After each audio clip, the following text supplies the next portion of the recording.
I'll just clip it on. I may look a little disheveled. Disheveled, is that the word? Because I just got done with my workout.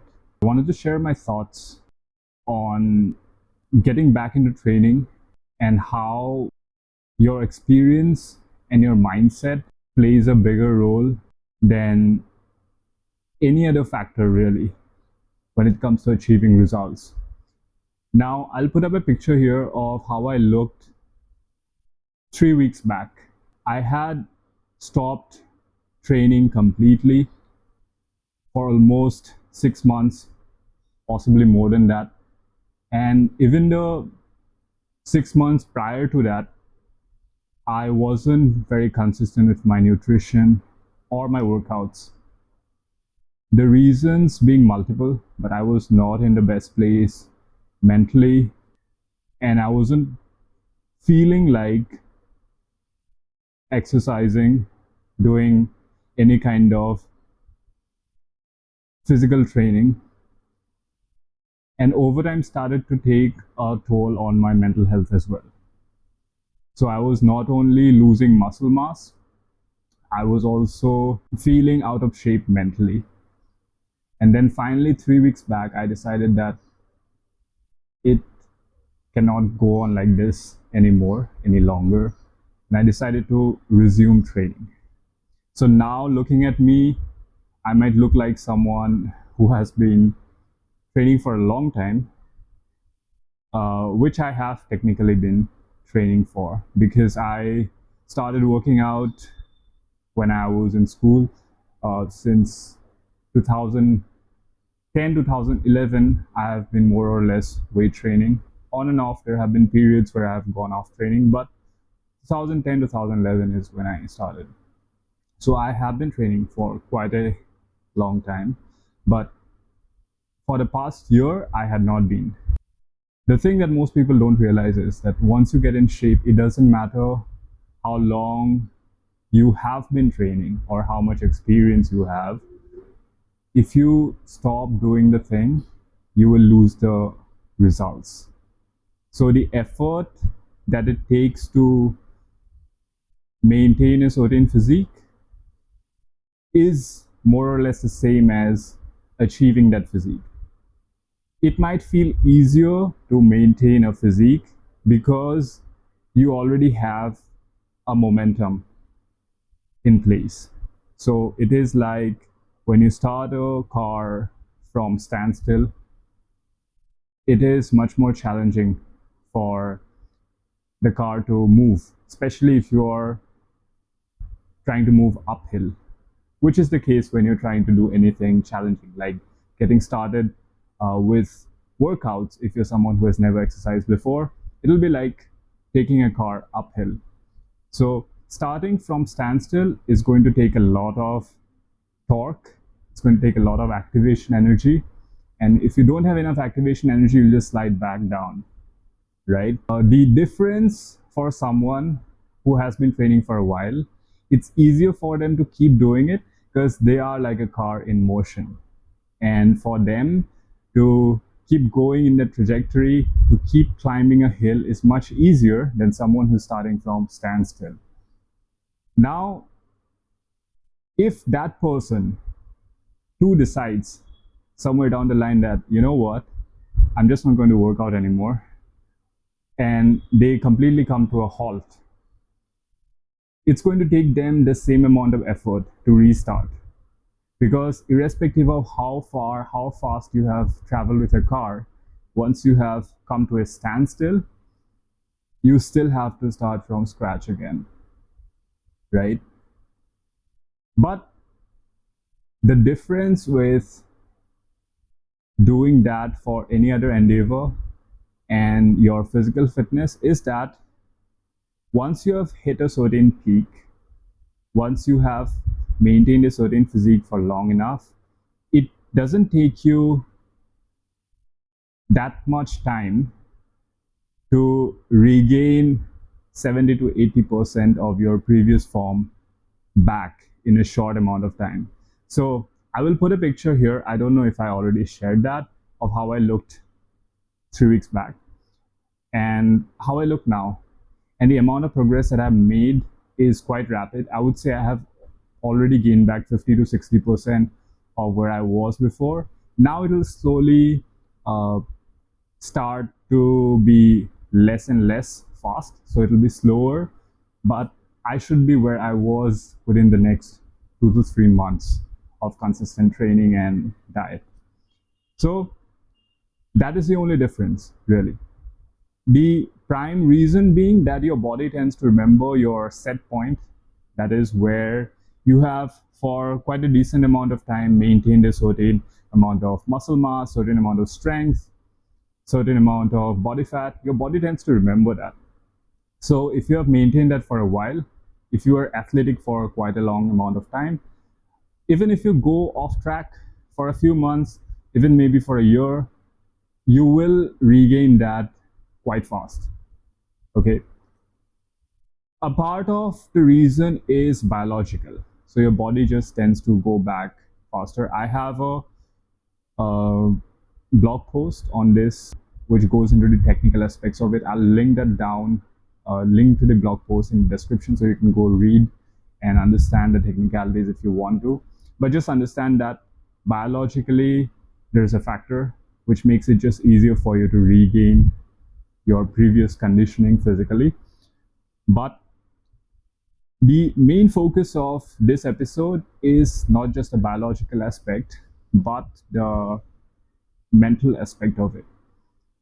So the kind of mindset that you build when you have been training physically for a decent amount of time is unique in itself. So a beginner cannot get to that level even if they have the perfect training regimen, even if they have the perfect workout program, gym, trainer, support, because it is completely a mental game. Okay, being able to, number one, understand your body, that happens very slowly over a period of time. Some people are just more in tune with their physique, more in tune with their physical self. They're just more self-aware of what their limbs are doing, how their muscles are feeling. And these people have an edge over others when it comes to physical training. Okay? And you refine the skill over time as you push your body again and again to its limits. You start to understand how your body feels when it is at the edge, when you are doing that last rep, when you're pushing beyond what you think you can push. How that sensation feels is an experience that you cannot learn theoretically, and you cannot fast forward this progress in any form. And that is the key differentiator between an expert and a novice when it comes to physical training, when it comes to pushing your limits in physical training, which is one of the key determinants of muscle building. Because when it comes to building muscle, the closer you can push to failure, the more you can gain in terms of muscle size, right? And especially since my expertise and interest lies in building muscle for aesthetics, that is building size, shaping and sculpting a body. In this case especially, it becomes even more crucial to know how close you are to failure. Because for most people, they, especially at the beginner stage, they will give up way before hitting failure. And usually if you push them hard enough, they will be able to do 5, 6, 7 more repetitions of an exercise before they have actually hit complete failure for that particular exercise. So this kind of expertise comes only with repeated practice. And that is another reason why, if you're a beginner and you have built a certain amount of muscle and you watch this video, maybe you read my blog post, and you see that, that once you have built a certain amount of muscle, even if you take a break, you'll be able to regain that fast. Biologically, while you may be correct, okay, that you have 1.5, 2 years of experience, taken a break, come back, and you expect to regain that muscle. When it comes to having that mental conditioning, you will not still be at the level of someone who has been training for 5+ years, because you have not refined that mental skill yet of understanding your body completely. There could be anomalies here, of course. Some people are just naturally good at the mental game, but for most people, that is not going to be the case, and you will have a much harder time gaining back your initial set point, because it will take you, number one, time to regain the skill of performing an exercise. So your body also learns how to do a bench press, how to do a bicep curl, how to do a leg press, a squat, a deadlift, and it learns that pattern of movement over time. So you stop doing that skill. It's like when you stop writing for a long time and you pick up a pen for the first time in months or years. If you're just used to typing on a keyboard, it feels unusual, right? That it feels like you're handling a new tool. But after a while, the flow comes back. This is a skill that you have learned throughout school and college maybe, and it still takes you some time to regain it. But when it comes to something like pushing your body to failure, performing a certain exercise, these are things that you don't pick up from childhood. This is something that you have learned recently. And like I said, if you're someone who has been training only for 1-2 years, even though if it's very serious training, this is a fairly new skill for you. So it'll take you time to regain that. And on top of that, you have not developed the mastery of the mental game. So your sets will be of poor quality. You will not be able to push to failure. You will think you're pushing your limits, but you probably have a lot left in the tank despite however you're feeling about the set. Being in shape, getting in shape, and staying there ultimately is a mental game. And this is why you will also see that very experienced lifters, they can maintain their physique by doing way less number of sets than someone who is a novice or a beginner. It's because each set for them is of such high quality that they can squeeze out every rep and get the benefit of every single rep from that set and utilize the set to its maximum potential. And that is a skill in itself which beginners don't have, and even a lot of intermediates don't have. There is a general trend now online that I see that slowly people are realizing that doing too many sets is not the best way to build muscle, that as many sets as possible is not the best way to train.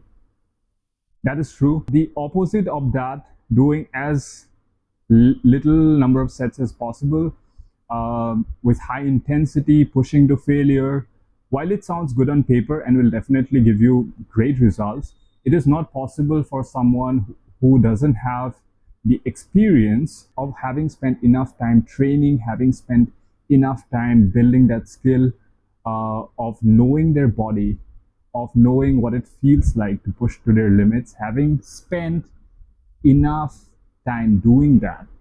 If you're not there yet, it is very less likely that you will see success with a form of training like that.